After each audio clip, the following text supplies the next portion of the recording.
kita akan melanjutkan bahasan kita ya. Fokus belajar di live kita itu fokus untuk memperbaiki bacaan Al-Quran kita dengan memperbaiki bacaan pelafalan huruf hijaiyah kita ya. Itu kenapa dimulai dari huruf hijaiyah. Kita bukan fokus pada hukum tajwid, tapi kalau ada bahasan hukum tajwid itu pasti kita bahas. Tapi bahasan huruf tidak kita loncat ya teman-teman sekalian, karena satuan terkecil dalam membaca Al-Quran itu huruf.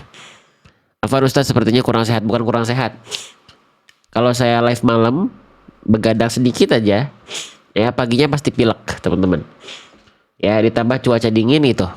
Biasanya badannya belum panas, ini kalau udah nanti lewat sejam ya atau setengah jam badan udah mulai panas ya, itu apa namanya, hilang pileknya, hilang flu-nya ya. Oke, baik. Sekali lagi fokus belajar kita adalah fokus dengan belajar huruf-huruf hijaiyah teman-teman sekalian ya. Objek bahasanya nanti kita ambil dari ayat yang sedang kita bahas. Sekarang kita tuh lagi ngebahas Quran surah Al-Lail ya. Pagi ini saya izin akan masuk ke ayat ke-7-nya, ayat ke-8-nya ya. Quran surah Al-Lail ayat ke-8 ya, gitu. Quran surah Al-Lail ayat ke-8. Nanti huruf-huruf yang di sini, keadaan yang ada di sini, ini yang akan kita bahas beberapa potensi kesalahan yang akan sering kali terjadi ketika kita baca Quran ya. Namun sebelum kita mulai teman-teman sekalian ya, boleh tolong bantu bantu dakwah kita ini dakwah kita bareng-bareng teman-teman sekalian ya. Saya bantu untuk berbicara, menyampaikan dan memvisualisasikan, mendampingi teman-teman, tapi teman-teman juga tolong bantu kami ya. SOP pertama dalam live kita itu adalah dengan tolong bantu untuk share ya, bantu share, bantu bagikan live ini. Caranya gimana Bang? Caranya insya Allah mudah saja teman-teman, mudah insya Allah. Caranya gimana? Lihat di pojok sudut kanan bawah HP teman-teman, ada tanda panah nggak? Nah, silahkan diklik tanda panahnya ramai-ramai sekarang. Diklik tanda panahnya sekali, set. Kalau sudah, nanti akan keluar tulisan posting ulang, ada logo warna kuning sebelah kiri, diklik logo warna kuningnya itu ya. SOP pertama, teman-teman apabila berkenan dan bersedia, tolong bantu saya untuk bagikan live ini, share live ini. Lihat telunjuk saya di pojok sudut kanan bawah HP teman-teman akan ada tanda panah. Silahkan diklik tanda panahnya di sini, klik. Nanti akan keluar tulisan posting ulang, logo yang warna kuning posting ulangnya, silahkan teman-teman klik ya. Paham sampai sini? Jelas sampai sini ya? Sudah?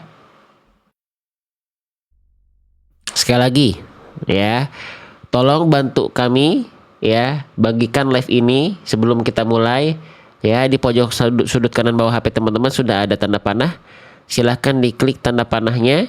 Nanti akan keluar muncul tulisan posting ulang yang ada logo warna kuningnya, diklik ya. Kalau sudah, setelah itu teman-teman mau share ke status wawanya boleh, mau di share ke grup-grupnya juga boleh ya, silahkan teman-teman sekalian.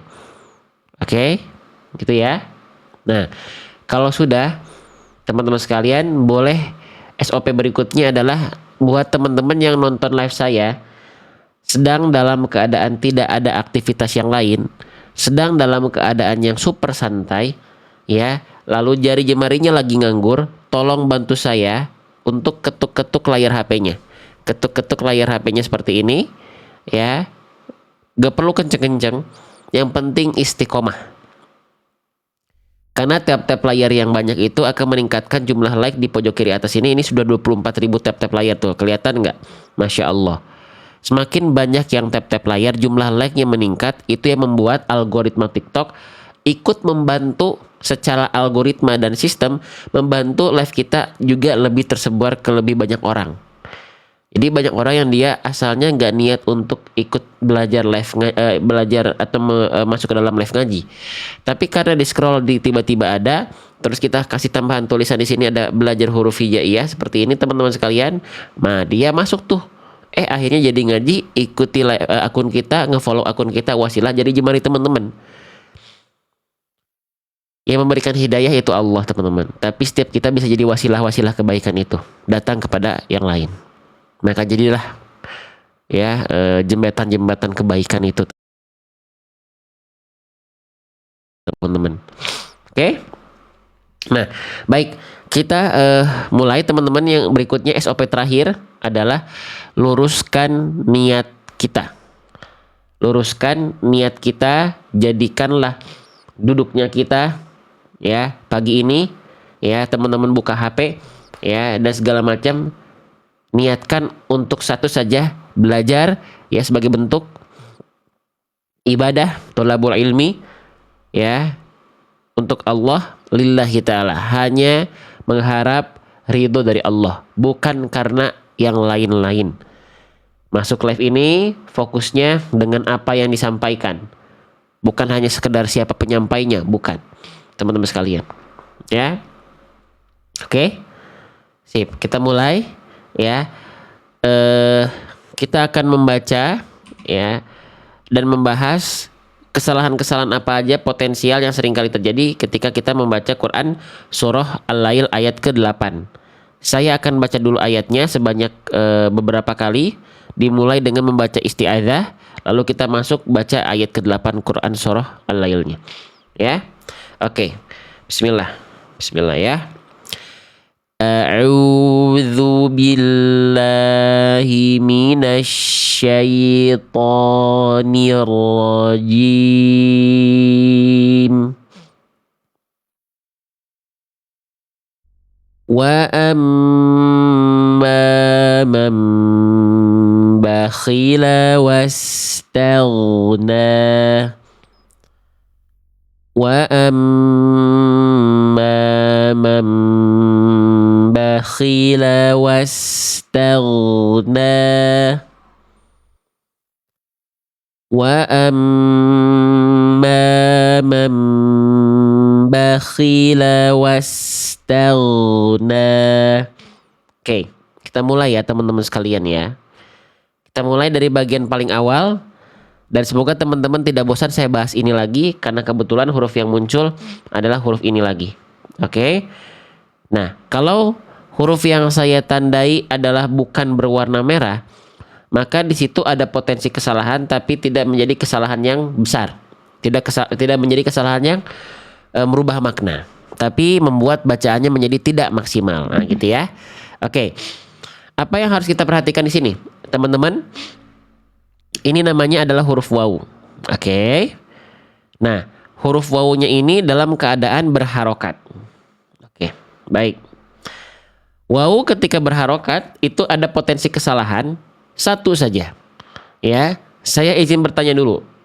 Menurut teman-teman, jujur ya, huruf wawu ini bagi teman-teman termasuk ke dalam huruf yang teman-teman anggap sulit ya, atau termasuk huruf yang teman-teman anggap mudah? Jujur. Jujur ya, silahkan jawab. Huruf wawu ini bagi teman-teman termasuk pelafalan atau huruf yang teman-teman anggap sulit atau mudah? Mudah ya? Sepakat ya? Mudah ya? Nah, saking mudahnya huruf wawu dilafalkan, banyak orang melafalkan huruf wawu jadi tidak fokus, sehingga ada kesalahan yang muncul dari sana. Apa itu? Oke, saya izin, panduan yang kita pakai adalah buku yang saya tulis sendiri. Wawunya dalam keadaan berharokat. Saya buka buku saya. Teman-temannya sudah punya buku saya, silakan dibuka halaman ke 107. Wawu berharokat. Oke. Kesalahan yang sering kali terjadi ketika kita melafalkan wawu berharokat. Bunyi salah ini teman-teman harus ketahui ya, biar teman-teman terhindar dari kesalahannya. Ingat, teman-teman, banyak di antara kita sudah belajar huruf hijaiyah, tapi dia masih salah baca. Bukan tidak kenal hurufnya, tapi yang dikenali baru bentuk huruf. Oh, bentuk huruf wawu itu begini, namanya wawu, tapi bunyi hurufnya teman-teman tidak kenal, sehingga ketika baca seringkali ketuker, seringkali dikoreksi. Asas dalam membaca Al-Quran itu bunyi, maka teman-teman mesti kenal bunyinya. Oke, kita mulai. Wawu berharokat, kesalahan yang sering kali terjadi adalah tidak memonyongkan atau memajukan bibir. Nah, ya. Kesalahan wawu cuma satu, teman-teman. Ya, yaitu apa? Tidak muncungnya, tidak monyongnya mulut kita atau bibir kita. Contohnya gimana? Contohnya seperti ini. Misalnya saya praktekkan di kalimat yang ini ya. Quran surah Al-Kahfi atau Al-Kahf ya. Ayat ke-31. Jangan sampai teman-teman baca huruf wawunya macam ini. Asawira. Perhatikan wawunya. Asawira. Nah, jangan sampai begitu. Asawi. Nah, itu wawunya sedang teman-teman tidak maksimalkan. Harusnya kita baca asawira. Wiro. Ya, harus dimuncungkan mulutnya. Dimonyongkan mulutnya. Alasannya kenapa kok sampai harus dimonyongin sih huruf wawu ini? Alasannya, teman-teman perhatikan, setiap huruf hijaiyah itu punya yang namanya makhraj. Teman-teman please tidak perlu dihafalkan istilahnya. Kalau mau dihafalkan silahkan, tapi yang fokus itu adalah konsep kaidahnya biar pengamalan tajwidnya benar atau per hurufnya benar. Ya. Nah, setiap huruf hijaiyah itu punya yang namanya makhraj. Makhraj itu artinya tempat keluar. Nah, kita lihat tempat keluar dari huruf waw itu harus seperti apa? Harus dilafalkan dengan kedua bibir, posisinya maju seperti pengucapan huruf U. Nah, contohnya gimana? Kita sudah sediakan gambar juga di buku. Nah, lihat. Mulut kita mencucu ya. Mulut kita maju, teman-teman. Mulut kita monyong. Mulut kita manyun. Nah, jadi harus muncung. Ya, nggak cuman kita melafalkan huruf waw begini. Perhatikan, wa. Ini sedang tidak menunaikan waw pada makhrajnya, maka muncungkan. Wa. Muncungkan teman-teman sekalian. Ya, muncungkan. Oke. Sip, ya. Jelas ya? Muncungkan. Wa, wi, wu, bukan wa. Nah, jangan gitu. Oke, muncungkan. Karena kalau gak monyong, teman-teman sedang menyelisihi hak dari huruf wawu. Haknya dilafalkan sesuai makhrajnya gitu. Ya, kalau kita lihat nampak depan, nah kurang lebih seperti ini. Ya, jadi muncungkan mulutnya. Contoh, perhatikan. Wa. Ya, wa. Walaupun mulut saya tidak akan bisa semerah yang ada di gambar. Ya, dan tidak mungkin mulut saya dimerah-merahkan, tidak mungkin ya. Yang pasti adalah monyongnya, bukan warna mulutnya ya. Warnanya harus merah mulutnya, oh enggak gitu juga ya. Yang penting adalah pergerakan mulutnya, pastikan dia muncung. Wa, wi, wu, pastikan dia muncung, wow itu ya. Oke, paham sampai sini enggak teman-teman? Jadi sekali lagi pada prakteknya wawu sukun sama. Wawu sukun gimana? Ya pokoknya wawu itu mau dia sukun, mau dia berharokat, mau dia bertasydid harus monyong. Wah, misalnya gini, saya praktekkan deh ya. Misalnya wawunya kalau sukun gimana? Kalau berharokat gimana? Oke, kita praktekkan satu-satu nih. Ketika wawunya berharokat. Wa, wi, wu. Kalau sukun ya sama ya. Au, iu, u. Oke, kalau bertasydid sama. Awa, iwi, uwu. Nah, tetap muncul semuanya. Gak ada yang gak monyong. Ya, makhraj itu harus dilafalkan selalu dalam keadaan apapun, makhrajnya di situ. Wow, nggak boleh berubah-ubah. Kalau berubah-ubah bisa jadi huruf yang dibaca beda. Paham ya? Oke ya. Nah, sekarang misalnya teman-teman sekalian, di kalimat ini Quran surah Al-Adiyat ayat ke-5, fokus teman-teman jangan dulu beranjak pada huruf yang lain, fokus kita masih di huruf wawunya. Oke, mana huruf wawu yang lebih tepat? Ya, yang satu, yang A atau yang B? Ada dua pelafalan. Silahkan jawab. Perhatikan. Yang A, fawasatona. Yang B, fawasatna. Yang A, fawasatna. Yang B, fawasatna. Kira-kira huruf waw mana yang lebih tepat? Apakah yang A atau yang B? Tadi sudah kita jelaskan pelan-pelan, diulang-ulang. Sekarang kita kuis, kita tebak-tebakan. Ya. Wow, Masya Allah. Dominan di kolom komentar menjawab yang A ya. Bukan yang B ya. Oke, baik. Kenapa yang B tidak teman-teman pilih? Kenapa? Kenapa teman-teman menganggap yang B ini salah? Coba dijawab. Ya. Kenapa? Kenapa? Karena yang B tidak mencucu wawunya. Ya. Karena yang B wawunya tidak dibaca manyun, tidak dibaca monyong ya. Nih, perhatikan baik-baik. Tadi yang B itu dibacanya, lihat huruf wawunya. Fawasatna. Fawa. Harusnya yang A. Fawasatna. Fawasatna. Fawa. Nah gitu. Itu perbedaannya di huruf wawunya. Ya. Oke. Jelas ya. Pastikan ketika teman-teman melafalkan wawu itu maju mulutnya. Oke, sudah kita pelajari huruf wawu. Kenapa kita pelajari huruf wawu? Karena yang sedang kita bahas adalah Quran surah Al-Lail ayat ke-8. Kebetulan huruf wawunya di awal ayatnya. Sekarang teman-teman perhatikan. Ya, teman-teman sudah tahu wawu kesalahannya tadi apa. Sekarang kita coba kuis lagi. Teman-teman tinggal jawab kalau bacaan wawu saya salah, komen salah. Kalau bacaannya benar, komen benar. Oke? Siap ya. Gini deh, saya coba zoom pelafalan saya biar lebih jelas, khususnya buat oma opa nih. Perhatikan ya. Wawu saya salah atau benar? Konsentrasi. Wa amma man bakhila wastaghna. Wa amma man bakhila wastaghna. Kira-kira waw yang tadi saya baca itu salah atau benar? Silahkan jawab di kolom komentar.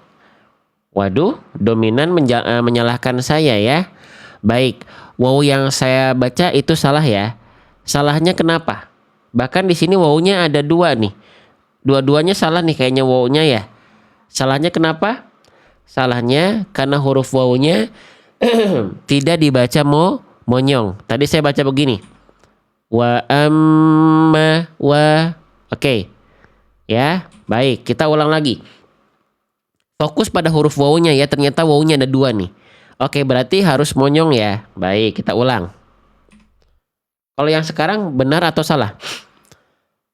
Wa amma man bakhila wastaghna. Coba. Waw yang sekarang itu salah atau benar? Teman-teman terlalu cepat menjawab. Ya, terlalu cepat menjawab nih, yang jawab benar nih. Yakin? Yang benar? Yakin jawab benar. Nih ulang lagi. Wow, yang benar itu cuma yang satu loh. Terlalu cepat dan tergesa-gesa dalam menjawab. Wawunya ada dua. Jangan pengen cepat jawab tapi salah. Dengerin dulu ya. Yang benar itu cuma yang pertama.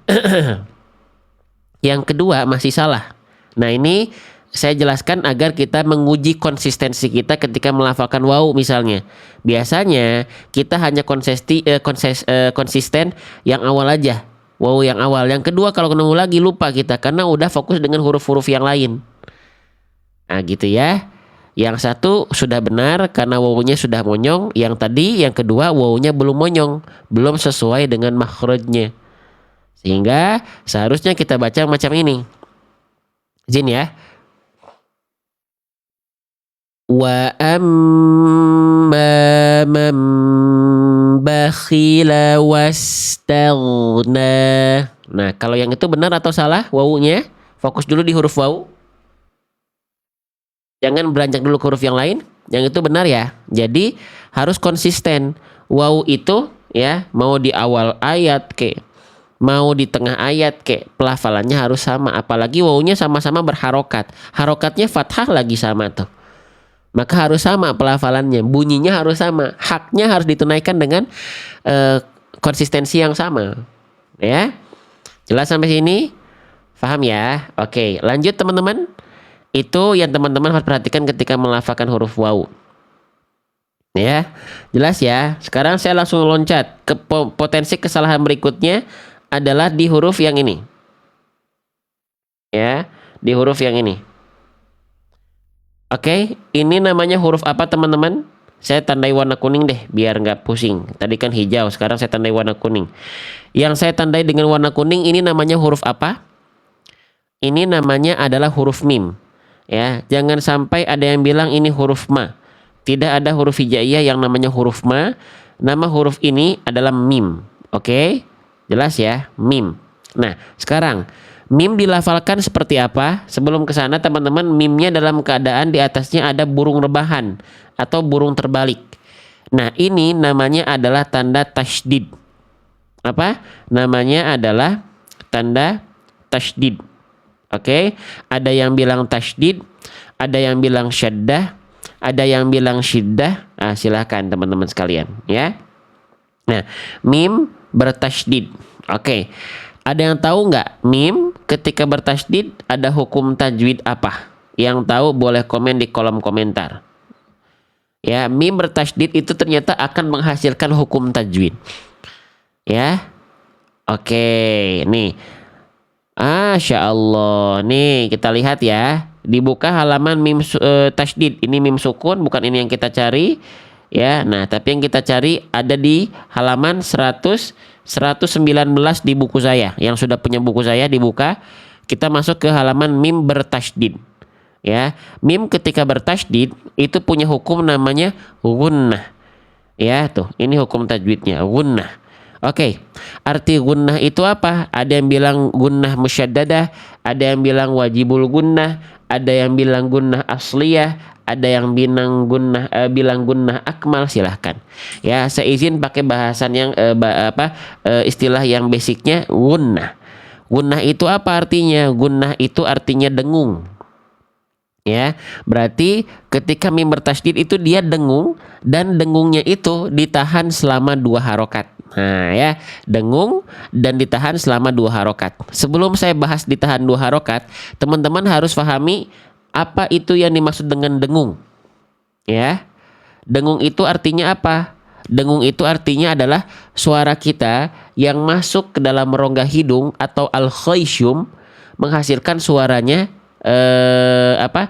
menghasilkan suara yang sengau. Ya, menghasilkan suara yang sengau. Ya, atau kalau bahasa Sundanya ngirung. Ada yang bilang juga bindeng. Ya, oke. Nah, itu yang disebut dengan gunnah. Nah, jadi ketika proses teman-teman melafalkan gunnah dengung tadi, itu ditahan dulu selama 2 harokat, baru masuk ke bunyi vokal a, i, u dari huruf mimnya. Contoh, kita baca begini. Nah itu kan dengung tuh, lihat ya. Nah itu gunnah dengung. Taunya dengung gimana? Masuk ke rongga hidung. Taunya masuk rongga hidung gimana? Cara ngeceknya gini. Coba teman-teman ketika tahan tutup hidungnya. Kalau dia gak masuk hidung, harusnya ketika ditutup suaranya gak berpengaruh apapun. Tapi kalau dia sengau masuk hidung, ketika ditutup suaranya akan hilang. Perhatikan. Saya zoom ya.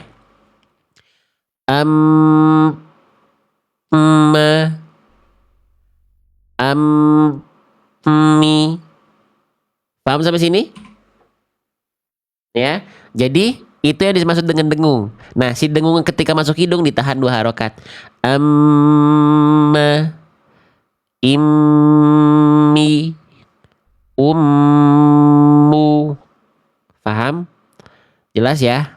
Oke, kalau paham, sekarang kita bahas kesalahan apa yang mesti kita perhatikan ketika kita melafalkan huruf mim bertasydid pada hukum tajwid gunnah. Satu saja kesalahannya, walaupun cuma satu, banyak orang nabrak-nabrak nih ketika melafalkan mim bertasydid.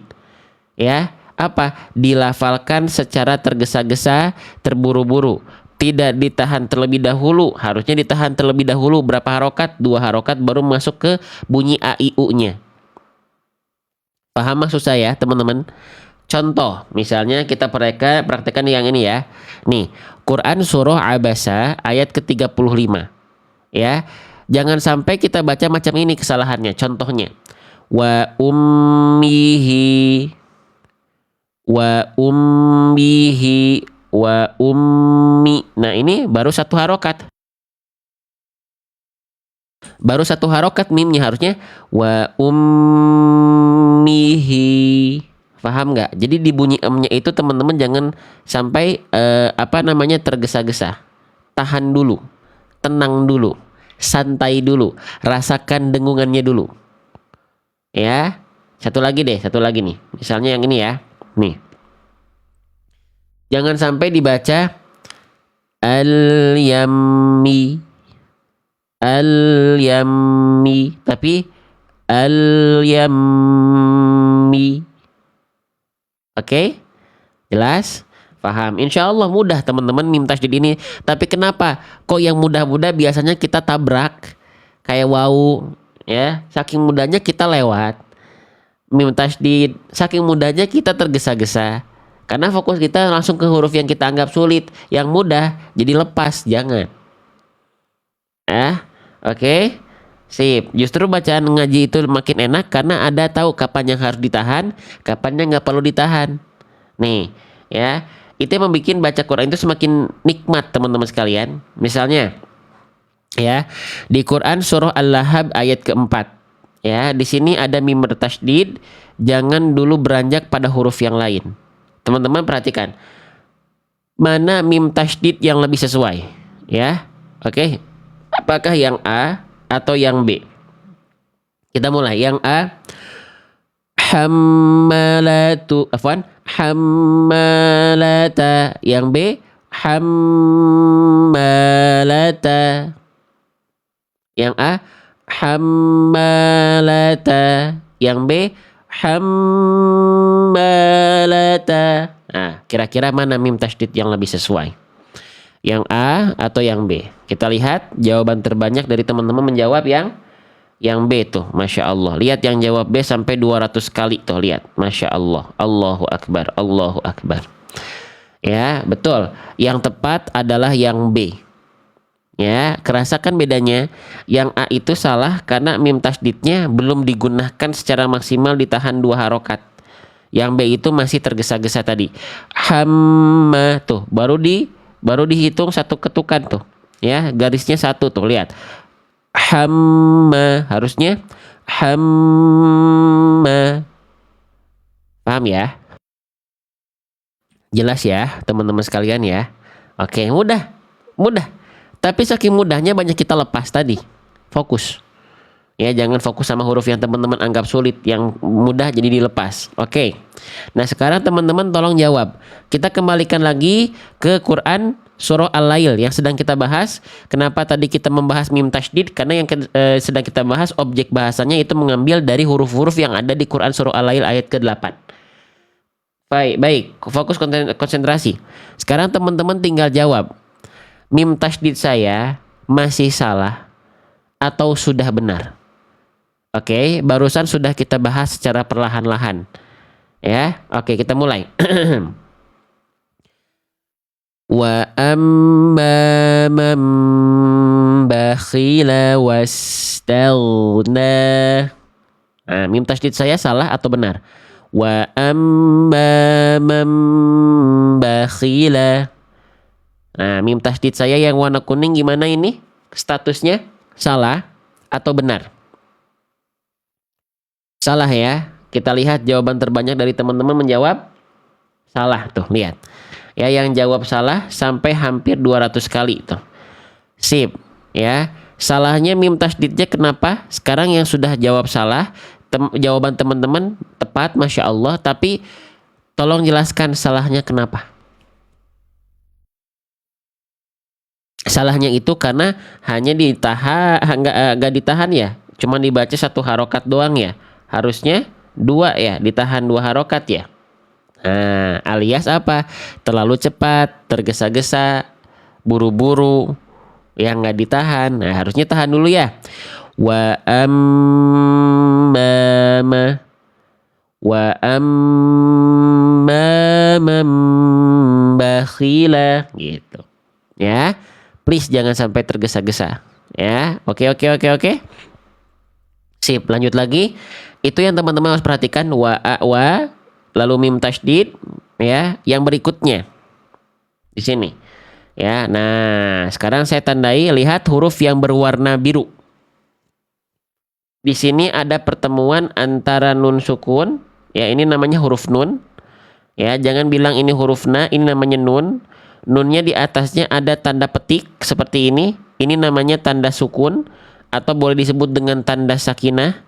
Oke, kalau kita sering sebut dengan tanda mati, walaupun arti sukun itu artinya bukan mati tapi diam. Oke, berjumpa nun sukunnya dengan huruf ba. Oke, ini namanya ba. Ya, ba-nya berharokat menghasilkan apa? Menghasilkan ada mim kecil di situ. Oke. Perhatikan. Ada yang tahu ini nama hukum tajwidnya apa? Silahkan jawab dulu. Ya. Gini teman-teman, ada dua huruf yang ketika dia sukun itu pasti menghasilkan hukum tajwid, yaitu nun sukun dan mim sukun. Itu pasti kalau nemuin nun sukun atau mim sukun pasti ada hukum tajwid di sana. Ya. Nah, nama hukum tajwidnya adalah apa? Iqlab. Ya. Oke. Iqlab. Ya. Nah, jadi sekali lagi teman-teman saya jelaskan ulang, perhatikan baik-baik. Kalau dalam membaca Quran teman-teman sedang menemukan ada huruf nun sukun, itu pasti ada hukum tajwid di situ. Sama juga dengan mim sukun, itu pasti ada hukum tajwid di situ. Ya, paham ya? Nah, nun sukun di sini menghasilkan hukum tajwid apa? Iqlab, karena nun sukunnya ketemu sama huruf ba. Apa itu iqlab? Yang sudah punya buku saya, tolong dibuka halaman nun sukun, bukan nun harokat, bukan nun tasydid. Di mana? Di buku halaman berapa? Yang sudah punya buku saya, nih. Dibuka, di sini nun sukun tapi pada hukum tajwid idgham bigunah, bukan ini yang kita cari. Nah, buka di halaman ke 58-nya di buku saya, ya, nun bersukun pada hukum tajwid iqlab. Ya. Sebelum kita cari tahu cara bacanya, teman-teman harus tahu dulu rumusnya seperti apa. Jangan ujuk-ujuk ke cara baca. Oke, nah rumus dari hukum tajwid iqlab pada nun sukun itu adalah nun sukun atau huruf yang berharokat tanwin berjumpa hanya dengan satu huruf, ya, oke, yaitu huruf ba. Paham ya? Yaitu dengan huruf ba. Jelas ya teman-teman sekalian ya. Jadi gampang ngafalin ya teman-teman. Gampang menghafalnya insya Allah. Gampang menghafalnya. Ya. Oke. Nah, nun sukun atau tanwin berjumpa dengan huruf ba. Sudah, itu aja. Ya. Oke. Tapi sebelum masuk ke cara baca, ya, saya akan jelaskan dulu teman-teman. Kenapa kalau bahasa nun sukun, ya, itu selalu ada tanwin. Ada harokat tanwin, nun sukun atau tanwin berjumpa dengan apa gitu ya. Kenapa? Beda halnya sama huruf mim sukun. Mim sukun juga kan ada hukum tajwid, tapi nggak ada mim sukun atau tanwin berjumpa dengan ba. Ada yang tahu atau tidak? Kenapa ketika nun sukun itu ada tanwinnya? Nah, kan lagi ngebahas nun sukun. Tapi kenapa tiba-tiba harokat tanwin yang an in un ini masuk? Beda sama mim sukunnya mim sukun aja. Oke, karena apa? Ya, yang udah tahu jawabannya berarti udah sering ikut live kita. Baik, saya bantu bahas buat teman-teman yang belum tahu ya. Bunyi nun sukun kalau kita praktekan, itu bunyinya apa? Ini ya, en ya, betul nggak? Bunyi nun sukun itu en ya, betul ya? Bunyi nun sukun itu en kan? Nah, sekarang teman-teman lihat. Fathatain ada bunyi an. Domahtain ada en. Kasrohtain ada in. Ya. Nah, bunyi an ini bentuk wujud dari bunyi siapa? Bunyi nun sukun. Makanya tanwin ini masuk ke dalam bahasan nun sukun. Karena ada bunyi nun sukun di situ. Paham? Jelas ya? Kalau mim sukun tidak. Oke ya. Nah, sekarang sekali lagi berarti ini adalah rumus dari hukum tajwid iqlab. Nun sukun atau huruf yang berharokat an in un bertegur sapa dengan huruf ba. Cara melafalkannya gimana? Iklab itu artinya membalik. Ya, teman-teman tahu redaksi doa yang ini? Ya muqallibal qulub sabit qalbi ala dinik. Wahai zat yang maha membolak-balikan hati. Ya muqallibal qulub. Nah sama, iklab itu artinya membalik. Membalik bunyi apa? Membalik bunyi an menjadi bunyi am. Bunyi an itu yaitu bunyi dari nun sukun atau akhiran an in un. Lalu dibalik menjadi am. Am ini bunyi apa? Coba tolong dijawab. Bunyi am ini bunyinya milik huruf apa? Silahkan. Ya, bunyi am ini bunyinya milik siapa teman-teman sekalian? Bunyinya mim. Makanya jangan aneh kalau misalnya ada nun sukun atau tanwin ketemu ba, pasti ada di antara keduanya ada huruf ini. Mim kecil. Ya. Oke. Nah, sehingga kita baca tuh gini, teman-teman sekalian, ya. Nah, yang ini ya misalnya ya. Di sini bunyinya nggak dibaca lagi bidzan bihim, tapi bunyiannya dibalik ke bunyi am, bidzam, sambil ditahan 2 harokat. Bidzam bihim. Jadi nggak lagi dibaca bidzan bihim, tapi bidzam bihim. Oke? Jelas ya? Paham ya? Nah, sekarang saya izin bertanya lagi. Ya, sebelum kita banyak praktek. Ya, ini biar mengokohkan pemahaman kita. Teman-teman, ada yang pernah bertanya nggak? Kenapa ketika iklab nun sukun atau tanwin ketemu ba, kenapa bunyiannya harus dibalik ke bunyi mim? Ayo. Kenapa nggak ke bunyi yang lain sih? Ayo, coba jawab, tolong. Yang belum tahu boleh komen, aduh belum tahu gitu ya, belum tahu. Ya. Tahu nggak kenapa nun sukun atau tanwin ketika ketemu huruf ba, iklab, kenapa dibaliknya bunyian harus ke bunyi mim? Yang belum tahu boleh komen belum. Kenapa nggak huruf yang lain? Kenapa huruf mim? Ya, oke, belum tahu ya, belum tahu ya. Oke, teman-teman, ya banyak di Arab itu yang melafalkan nun sukun atau tanwin ketemu ba itu sulit. Ya sulit bagi mereka itu. Maka ketika kita melafalkan nun sukun atau tanwin ketemu ba, ya perlu jembatan pelafalannya. Lalu kenapa dipilih huruf mim? Karena mim ini adalah huruf yang adil, baik untuk huruf nun, baik untuk huruf ba-nya. Adil gimana? Mim ini makhrajnya sama dengan huruf ba dan makhrajnya juga sama dengan huruf nun. Hah? Berarti mim punya 2 makhraj? Iya. Pertama, mim itu sama dengan huruf ba. Makhrajnya di mana? Dari asyafatain, dari bibir. Ya, nih, ba kan dari bibir, makhrajnya, tempat keluarnya babibu. Ya. Mim juga sama. Ya, mim juga sama, dari bibir kan? Bamimu. Sama. Oke, tapi mim kan berbeda dengan huruf nun. Kalau mim kan di bibir, nun kan di lidah. Bamimu daninu. Kenapa mim disebut sama dengan huruf nun? Karena mim dan nun sama-sama keluar juga dari al-khoisyum.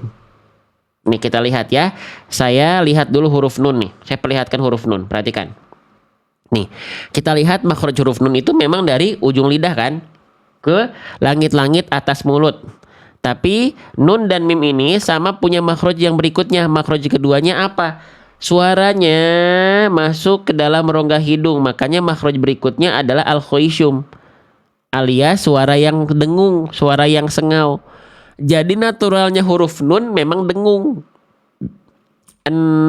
Nih kan ujung lidah ke ujung gigi ke langit-langit depan. Dengung kan, masuk hidung. Sama, mim juga sempat tadi kita senggol di awal, sempat kita bahas mim tasydid tadi, ingat nggak? Nih, mim juga sama. Dia tuh, lihat. Dia makhraj utamanya asyafatain, tapi yang berikutnya dia juga masuk ke dalam rongga hidung, al-khoisyum. Ya, oke. Nih, perhatikan, ya. Sama kayak nun. Nah, makanya kenapa antara nun sukun dengan ba tadi yang dipilih adalah huruf mim, Karena huruf mim di sini huruf yang paling bisa menjadi jembatan antara bunyi an, yaitu nun sukun atau tanwin berjumpa dengan huruf ba. Makanya mim yang dipilih. Paham nggak sampai sini? Paham ya? Mimnya sama dengan ba, yaitu di asyafatain. Mimnya sama kayak nun, sama-sama huruf gunnah, sama-sama huruf yang masuk ke dalam rongga hidung. Itulah alasannya kenapa mim yang dipilih, bukan huruf yang lain. Ya, oke ya. Itu oke, sip, paham ya. Nah, jadi mim yang dipilih bukan huruf yang lain ya. Oke, sekarang kesalahan yang sering kali terjadi kita akan bahas. Oh, kita belum bahas kesalahan, belum. Ya, tadi kita baru bahas konsep iklabnya. Oke, sekarang kita bahas ya. Potensi kesalahan yang sering kali terjadi ketika kita melafalkan nun sukun pada hukum tajwid iklab. Poin yang satu apa? Poin pertamanya, suara konsonan an atau suara dari huruf nunnya masih terdengar jelas atau masih terdengar ilhar. Ya, contoh masih terdengar jelasnya itu seperti apa? Nah, misalnya gini. Saya praktekkan di kalimat yang pendek ya. Nah, Quran surah At-Takwir ayat ke-9. Di sini kita mendapati ada nun sukun ketemu ba. Nah, ini kan iklab, makanya ada mim kecil di sini. Nah, banyak orang melafalkan di sini ya, itu masih nun sukunnya dibaca jelas tanpa membalik ke bunyi mim. Contoh. Ya, perhatikan. Contoh. Perhatikan. Nih, ya kalimatnya ini. Nah. Jangan sampai kita baca gini. Zanbi, afwan, zanbin, zanbin. Nah, itu nunnya masih jelas kan? Harusnya nunnya udah nggak ada. Pindah ke huruf mim. Ya. Zam, lalu tahan 2 harokat.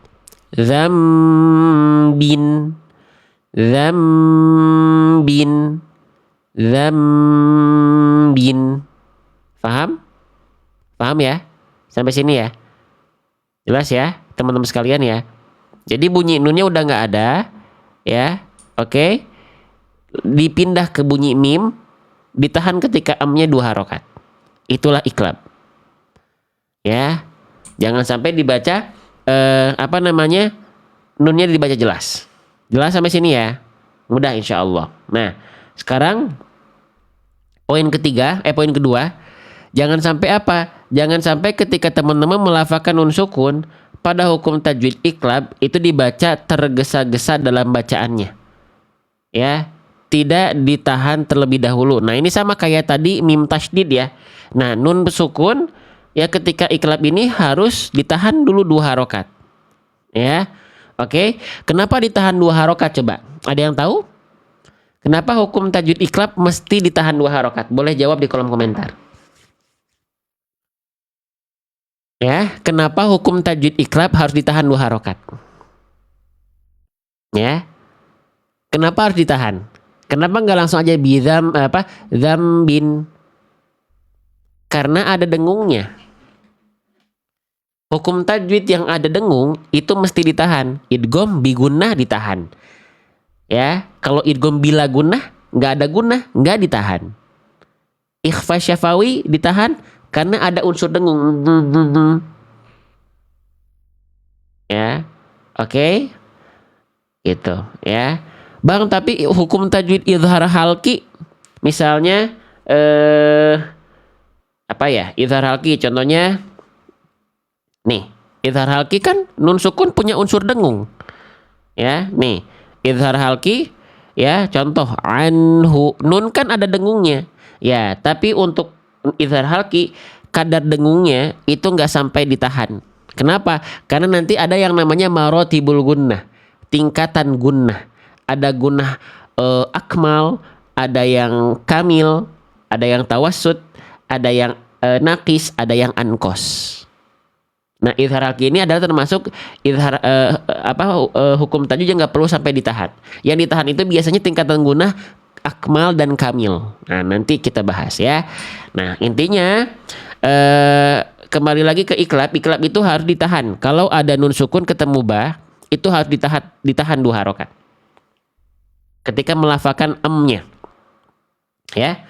Jadi jangan sampai apa tergesa-gesa dalam bacaannya. Oke, contoh misalnya. Nah, misalnya di sini ya. Jangan sampai kita baca mim baini. Udah bagus nunnya diganti ke mim, tapi itu masih terlalu tergesa-gesa. Harus ditahan dulu. Kadarnya 2 harokat seperti mim tasydid tadi di awal. Mim baini. Mim ba. Mim baini. Gitu. Ditahan dulu 2 harokat. Paham sampai sini? Jelas sampai sini teman-teman sahabat-sahabat Quran? Jelas insya Allah ya. Oke. Nah sekarang kita coba quiz ya. Kita coba uji pemahaman teman-teman. Apakah betul-betul sudah kokoh atau belum? Oke ya. Perhatikan di Quran surah Al-Haqqah ayat ke-8. Ada nun sukun ketemu ba ya, iklab di sini. Mana pelafalan yang tepat? Yang A atau yang B? Yang A atau yang B? Yang A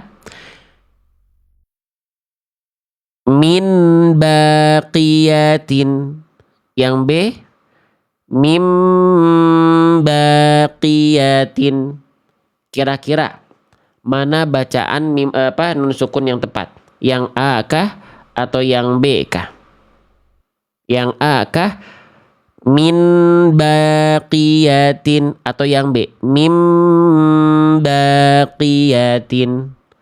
Masya Allah. Kita lihat yang jawab B di kolom komentar ramai-ramai sekali, sampai hampir 400 kali itu yang komen. Ya, Masya Allah. Sip. Yang tepat adalah yang B. Sekarang tolong teman-teman beri saya alasan kenapa yang A salah. Ayo, silakan jawab. Kenapa yang A salah? Karena yang A itu nunnya masih dibaca jelas ya. Nih yang A tadi begini. Min ya harusnya mim. Ya udah diganti ke mim, dibalik ke huruf mim, iklab. Ya, oke, satu lagi. Misalnya yang ini ya. Perhatikan. Quran surah Al-Humazah ayat keempat. Oke. Mana iklab yang tepat? Yang A atau yang B? Yang A. La yumbadzanna. Yang B. La yumbadzanna. Ya, yang A. La yumbadzanna. Yang B.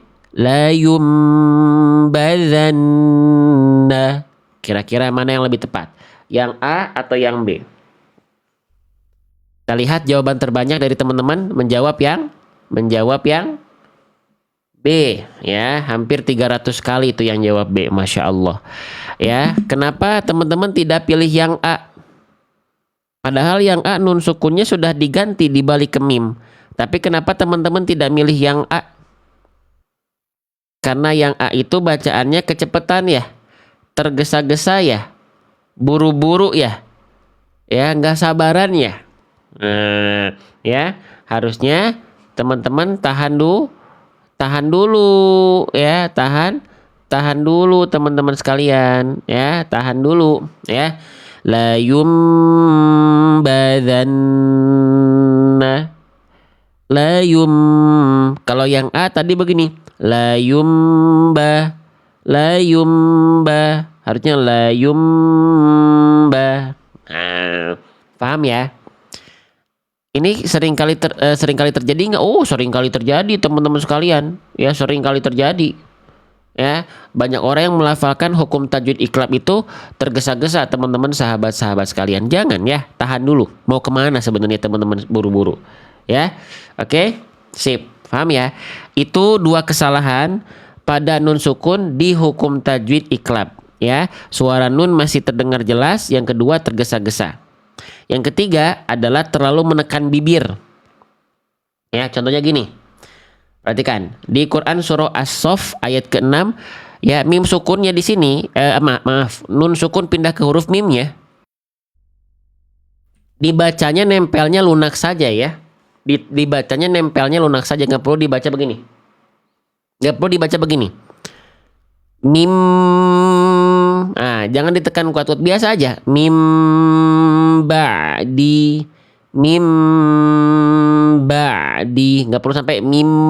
Nah, jangan sampai terlalu ditekan kuat-kuat. Nah, paham sampai sini? Itulah 3 kesalahan yang teman-teman bisa perhatikan ketika lagi tadarusan, ketika lagi hataman. Ya, baca Quran itu bukan hanya sekedar lancar bunda. Lancar tapi bacaannya salah berarti kita sedang tidak menunaikan firman Allah pada Quran surah Al-Muzammil ayat keempat. Auzid alaihi waratilil Qur'ana tartila. Dan bacalah Al-Quran dengan tartil. Ya. Jadi nanti kalau teman-teman nanya ke anak cucu teman-teman, Dek, terima kasih Bu Ur gift-nya. Dek, gimana bacaan Al-Qur'annya, sudah lancar? Jangan sudah lancar, Bunda.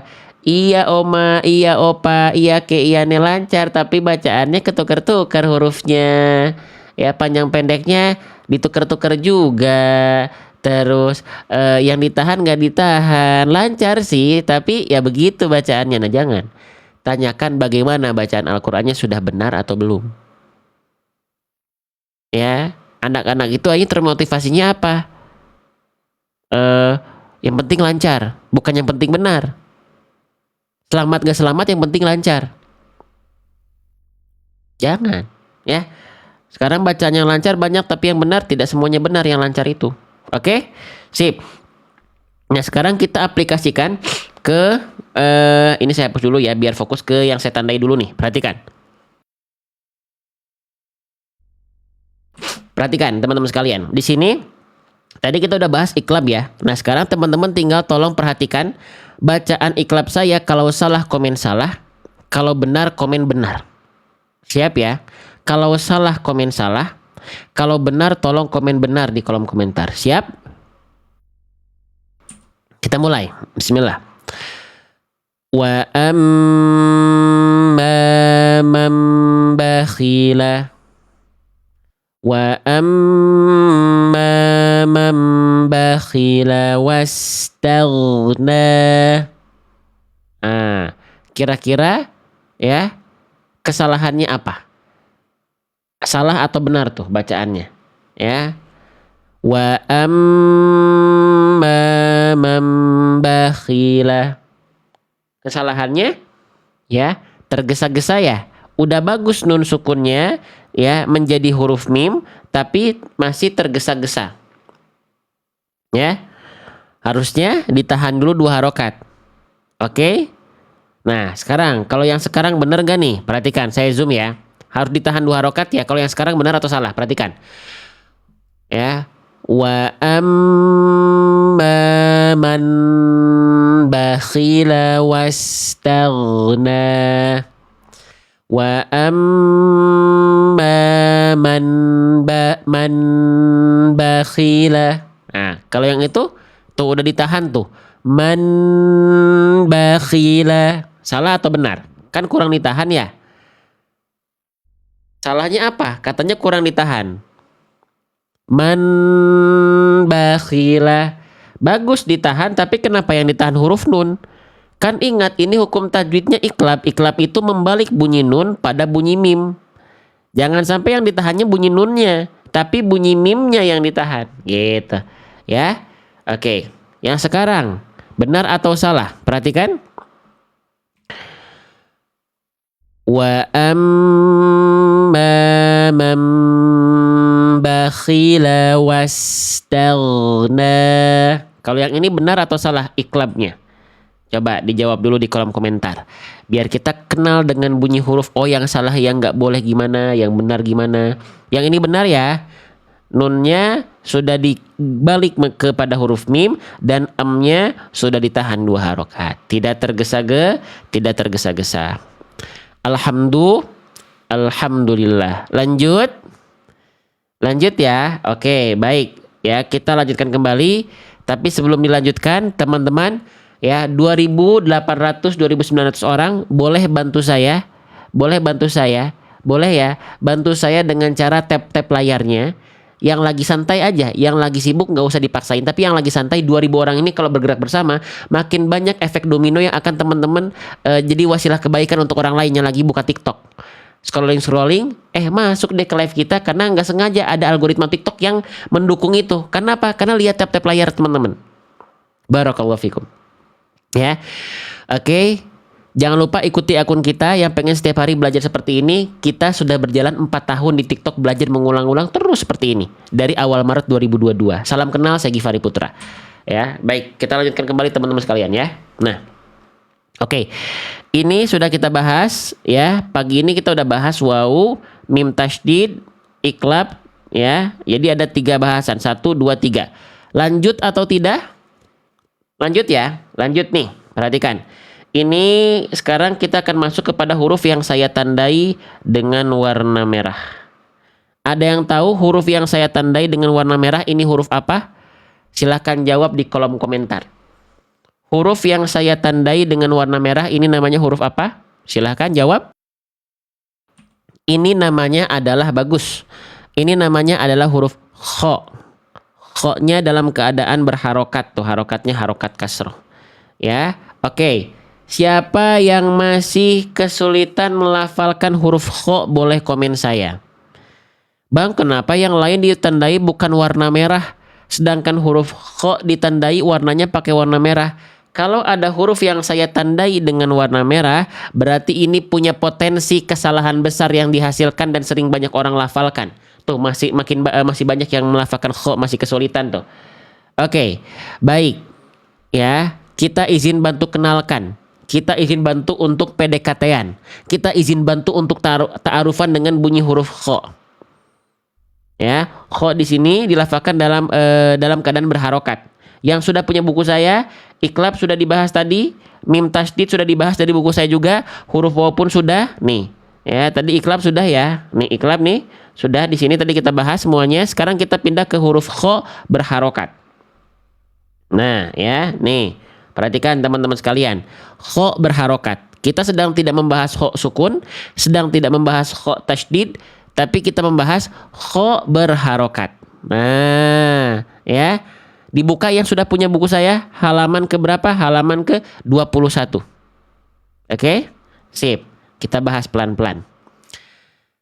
Kho berharokat ini ya, kesalahan ya, potensi kesalahannya sering kali terjadi apa? Kang, Mas, Ustadz, Bang. Ya. Oke, kita bahas. Potensi kesalahannya itu teman-teman ya, di poin 1 dan 2, lihat. Contoh kasusnya sudah tertukar nih. Lihat teman-teman.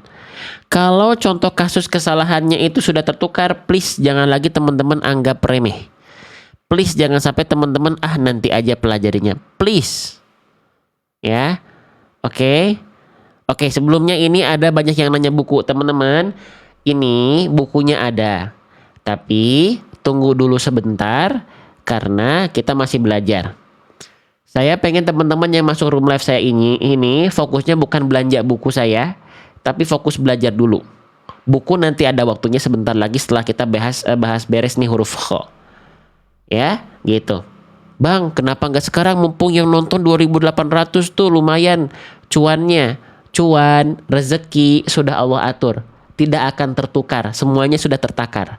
Saya lebih pengen memaksimalkan teman-teman yang masuk itu masuk ketika saya sedang belajar, bukan sedang kita belanja.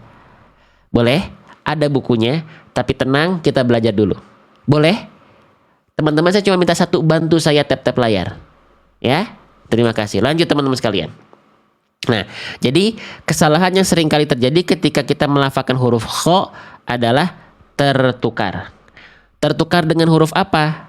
2 huruf ini. Sepakat atau tidak? Teman-teman sepakat atau tidak ketika teman-teman melafalkan huruf kho itu seringkali tertukar dengan 2 huruf ini, yaitu ha dan ha. Harusnya kho. Nah, hati-hati nih, ini kesalahan besar. Kalau sudah tertukar huruf berarti teman-teman sudah merubah struktur kata. Struktur kata berubah itu akan merubah makna ayat yang terkandung dalam firman Allah. Oke? Contohnya Bang, contohnya begini. Misalnya nah ini ya. Quran surah Abasa ayat ke-34 tertera dan termaktub di sini ada huruf kha. Ya, di sini banyak di antara kita yang melafalkan masih seperti ini. Min ahihi. Min ahihi ataupun min ahihi. Ya. Oke. Harusnya kita baca gimana, Bang? Min akhihi. Bukan ahi, bukan ahi, tapi akhi. Pengen tahu nggak gimana caranya biar kita bisa mengenal huruf kha, biar lebih tepat pelafalannya? Caranya satu, kenali huruf kha betul-betul, bukan hanya sekedar mengenal bentuk. Oh, ini huruf kha, udah aja sampai situ. Tidak. Ya. Oke, kita bahas dulu sebentar. Ya, biar bunyi huruf itu tepat, maka lafalkan sesuai dengan tempat keluarnya. Lafalkan sesuai dengan tempat keluarnya. Namanya makhraj. Oke?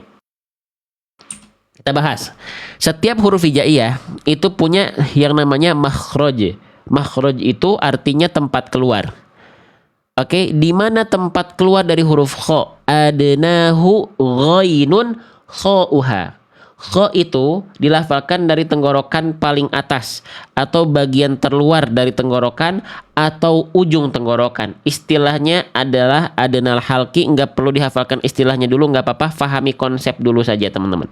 Ya, dia dialirkan dengan nafas yang seolah seperti mengorok atau mendengkur, walaupun nggak ngorok sih, gaya ngorok-ngorok yang kayak gini. Kha. Ya, kayak teman-teman kalau lagi lelap dalam tidur teman-teman kan ngorok misalnya. Kok nggak gitu teman-teman. Tapi istilah mengorok atau mendengkur itu hanya sebagai pintu awal buat teman-teman yang baru belajar agar bisa lebih mendekati makhrajnya. Diistilahkan dengan mendengkur, walaupun pada akhirnya bukan mendengkur. Saya izin tulis di buku saya dengan mendengkur itu untuk pintu awal teman-teman yang baru belajar banget. Saya juga dulu melafalkan kho ngorok teman-teman, ngorok yang the real ngorok aja. Kho, khi, khu. Ketika belajar, oh ternyata tinggal diperbaiki ngoroknya, coba dihilangkan sedikit-sedikit. Kho, khi, khu. Lebih lembut kan? Tapi jangan sampai jadi kayak kecil. Ho.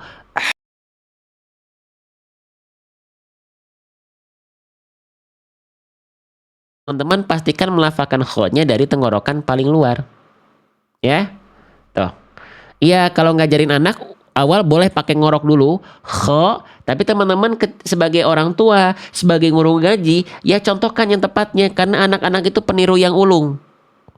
Bahkan kadang-kadang anak nggak perlu dijelaskan istilahnya, tinggal kita contohin, nggak perlu ada penjelasan panjang lebar, anak-anak itu tinggal ngikutin. Kecuali kita sebagai orang tua atau kita yang sudah lanjut usia, perlu ada penjelasan tambahan. Karena nih cara kita niru itu nggak cepat sebagaimana anak-anak. Oke, nah lanjut. Nah, perhatikan teman-teman. Jadi kho itu dilafalkan dari tenggorokan bagian terluar di sini. Ya, titik warna putih tenggorokan paling ujung paling luar. Nah, emang tenggorokan itu ada berapa bagian, Bang? Dalam membaca Quran, tenggorokan itu dipecah menjadi 3 bagian. Ada tenggorokan paling luar, inilah rumahnya huruf kho. Ada tengah tenggorokan, ada pangkal tenggorokan. Nah, banyak orang itu melafalkan huruf kho salah, berubah menjadi huruf yang lain karena sedang tidak dilafalkan dari sini. Ya. Oke, dia melafalkan terlalu ke bawah nih. Kalau kho dilafalkan turun sedikit saja ke sini, ya, ini tempat keluarnya apa coba? Di sini, ini tempat keluarnya huruf ha kecil. Kalau turun lagi teman-teman di sini, ini tempat keluarnya huruf apa? H besar.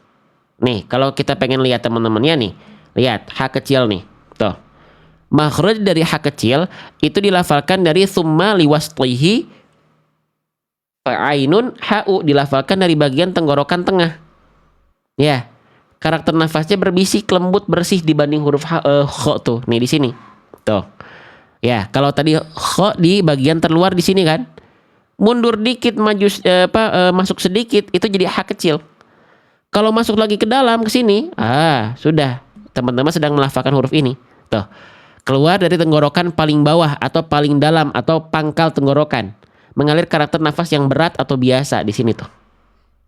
Beda kan? Terima kasih gift-nya Bang Ali Kadir. Barakallahu fikum. Ya, tuh. Ya, jadi H kecil harus dari sini. Kalau dari sini jadi H besar. Ha, hi, hu. Ya, kalau terlalu ke tengah jadinya H kecil. Ha, hi, hu. Tapi pastikan dari ujung tenggorokan. Ho, hi, hu. Ya, ho, hi, hu. Paham sampai sini? Jelas sampai sini teman-teman sekalian? Ya, jadi kalau teman-teman ngerasain, oh kok saya terlalu lembut ya, berarti terlalu dalam, kurang keluar. Kok saya jadi kayak H besar ya, hi, hu, berarti terlalu ke dalam, kurang keluar. Kurang keluar. Ya, nih. Sekarang kita praktekkan. Ya, oke, jangan sampai dibaca min ahihi, itu jadi H besar, terlalu ke pangkal. Jangan min ahihi, itu terlalu ke tengah, kurang keluar lagi sedikit. Ya, harusnya min ahihi. Paham sampai sini? Jelas sampai sini? Ya, bedakan antara ahihi. H kecil gimana Ustadz? Sudah tadi saya sampaikan Bunda. Ya, terima kasih. Ya, jangan spam ya, jangan spam. Di sini nggak boleh spam. Ya, mengulang-ulang pertanyaan. Kalau saya belum jawab ditunggu aja. Ya. Oke, jangan spam kayak begitu. Ya, paham sampai sini? Ya, min ahihi tidak boleh, min ahihi tidak boleh, tapi min akhihi, min akhihi. Ya, oke. Sekarang kita coba kuis. Kita coba kuis. Ya, agak ditekan ya Ustadz. Kho itu ya, makin makhrajnya makin dalam, makin tidak perlu ditekan. Maksudnya makin tidak perlu effort yang kuat-kuat. Makin keluar, kalau ini area tenggorokan, makin harus effortnya kuat. Dalam arti usahanya atau nekennya harus makin kuat. H besar nggak perlu kita tekan kuat-kuat. Ha, hi, hu. Nah, keluar sedikit ke tengah tenggorokan, agak neken lagi, agak ngeden lagi sedikit. Ha, hi, hu. Makin keluar harus makin neken. Ho, hi, hu. Makin keluar dia, makin perlu effort. Makin terasa lebih berat mengeluarkannya. Paham sampai sini? Jelas ya, teman-teman sekalian ya. Nah, harus bukan hanya agak ditekan, betul-betul teman-teman kuatkan kho-nya. Ya. Oke, misalnya di kalimat ini. Quran surah Al-Mutaffifin ayat ke-26. Ya. Mana kho yang lebih tepat? Apakah yang A, yang B, atau yang C? Konsentrasi. Yang A, hitamuhu. Yang B, hitamuhu. Yang C, khitamuhu. Kira-kira mana pelafalan huruf kho yang lebih tepat? Yang A, yang B, atau yang C? Silakan dijawab di kolom komentar teman-teman sekalian. Ya. Oke. Wah, lihat yang jawab C sampai hampir 400 kali lo lihat di kolom komentar tuh. Yang jawab C terbanyak dikirim. Ya. Oke. Sip, barakallahu fikum. Jawaban yang tepat adalah yang C. Masya Allah. Khitamuhu. Pertanyaan saya, kenapa yang A salah? Hitamuhu, hitamuhu, hitamuhu. Kenapa yang A salah? Karena yang dilafalkan adalah kalau yang A itu berubah menjadi H besar ya. Hi, beda karakter, beda makhraj, beda huruf. Oke, bagus teman-teman, berarti sudah peka ya.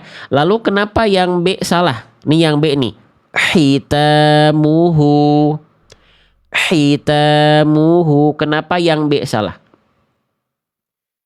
Karena tertukar menjadi huruf H kecil atau H pedas ya. Oke, beda nafas karakternya, beda makhraj, beda bunyi, beda huruf. Ya, jadi bukan hi ataupun hi, tapi khi, khi, khi. Khitamuhu. Oke. Paham ya? Jelas ya? Oke, nah sekarang kita coba praktekkan ke dalam ayat dulu sebentar teman-teman sekalian. Nih ya, mana? Nah tadi kita bahas huruf kho nih yang warna merah. Sekarang teman-teman tinggal jawab ya. Kalau bacaan kho saya sudah benar, silahkan komen benar.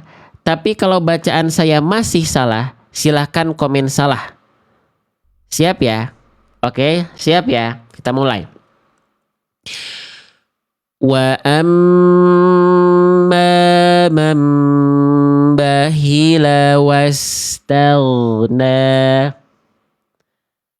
Man bahila. Nah, kira-kira kok saya yang barusan salah atau benar? Silahkan jawab di kolom komentar. Waduh, pada nyalahin saya. Waduh, salah ya? Salah ya? Salahnya apa teman-teman sekalian? Salahnya apa? Waduh, sampai jawab 300 kali. Salahnya kenapa? Emang yang tadi saya baca salahnya kenapa? Biar saya perbaiki. Salah karena berubah menjadi H besar. Oke, berarti terlalu ke pangkal ya. Kurang ke ujung. Baik, saya coba keluarkan lagi. Biar nggak dipangkal ya makhrajnya. Baik. Ya, tadi berubah menjadi H besar. Oke, sekarang saya coba ulang.